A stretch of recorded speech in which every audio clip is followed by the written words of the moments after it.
मरघट तक है तेरी कहानी, पग पग प्यारे दंगल दंगल दंगल। अभी कुछ सेकंड पहले आपने एक गाना सुना, माँ के पेट से मरघट तक है तेरी कहानी, पग पग प्यारे दंगल दंगल। नमस्कार दोस्तों, मैं हूँ डीसी यादव, जिसे आपने कुछ दिन में ही एक चैनल पे अलग नाम देना स्टार्ट कर दिया है, Gabbar. So Gabbar is back with another inspirational and motivational video को अंत तक ज़रूर देखें। और मैं आपको इस बात की गारंटी देता हूँ कि यदि आप फ्रस्ट्रेटेड हैं या किसी तनाव में हैं तो यह वीडियो आपके लिए एक एनर्जी बूस्टर का काम करेगा। अगर चैनल को अभी तक सब्सक्राइब नहीं किया है तो प्लीज़ चैनल को सब्सक्राइब ज़रूर कर दें। वीडियो की शुरुआत ही माँ के पेट से है, जहाँ बहुत ही एक यूनिक एग्जाम्पल मैं आपको दे रहा हूँ कि हम अपने वजूद के लिए या अपने हक के लिए माँ के पेट से ही लड़ना सीख लेते हैं।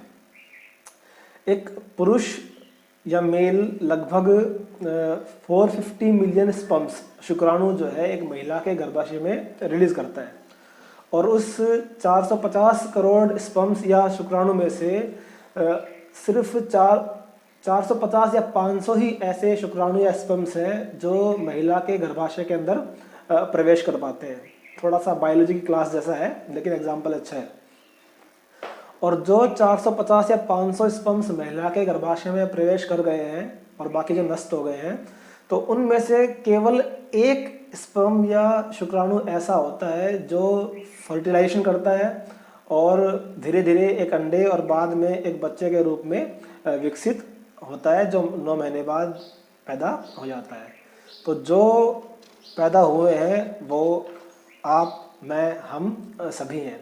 मतलब ये है कि हमने अपने वजूद के लिए, अपने हक के लिए तभी से लड़ना सीख लिया था जब हमारे शरीर के अंग विकसित भी नहीं हुए थे।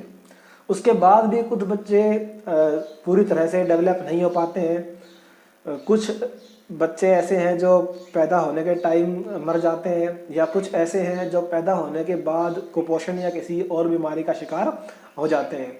लेकिन हम सभी स्वस्थ हैं, हम सभी ने इन परिस्थितियों में सर्वाइव किया है। तो जिस जगह आज हम हैं, अपने ज़िंदा रहने के वजूद के लिए पैदा होने के बाद, या ये कह सकते हैं कि पैदा होने से पहले ही हम लड़ते आए हैं।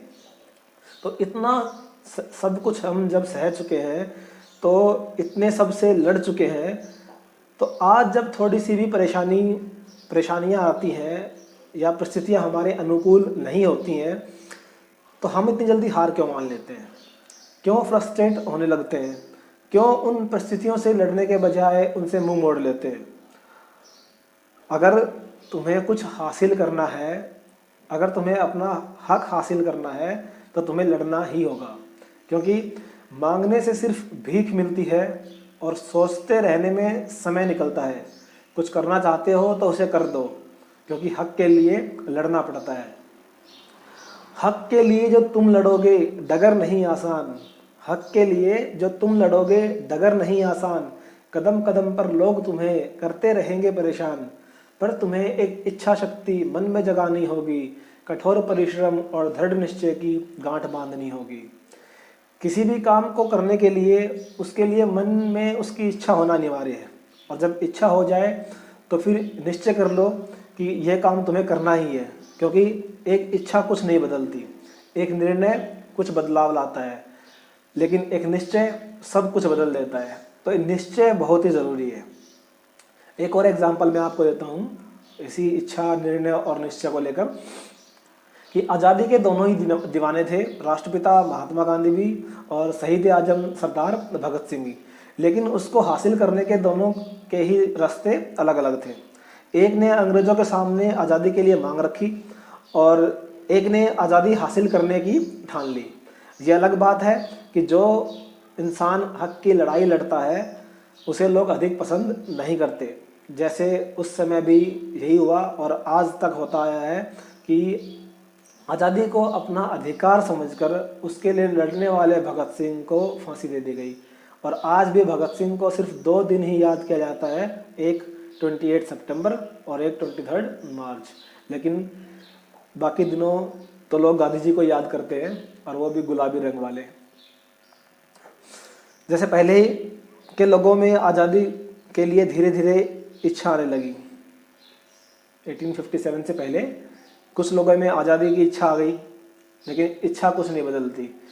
1857 के टाइम पे जो विद्रोह हुआ उसमें मंगल पांडे, झांसी की रानी, ऐसे लोगों ने निश्चय कर लिया कि हमें आज़ादी चाहिए, तो कुछ बदलाव आया। उसके बाद राजगुरु, सुखदेव, भगत सिंह, चंद्रशेखर आज़ाद, सुभाष चंद्र बोस, इन्होंने निश्चय कर लिया कि स्वतंत्रता हासिल करनी ही है, और फिर सब कुछ बदल गया और परिणाम 15 अगस्त 1947 के रूप में आपके सामने है।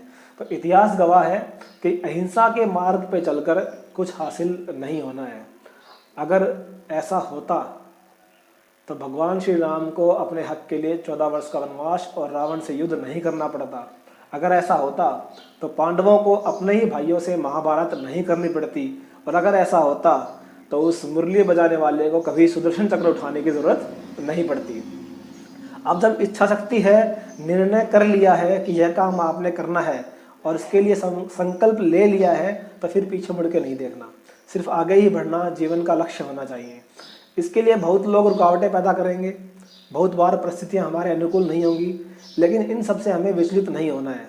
जैसे अर्जुन के मस्तिष्क में उसका लक्ष्य था मछली की आँख, वैसे ही हमारे मस्तिष्क में भी हमारा लक्ष्य होना चाहिए और हमारे द्वारा किया गया हर कार्य उस लक्ष्य की प्राप्ति के लिए होना चाहिए।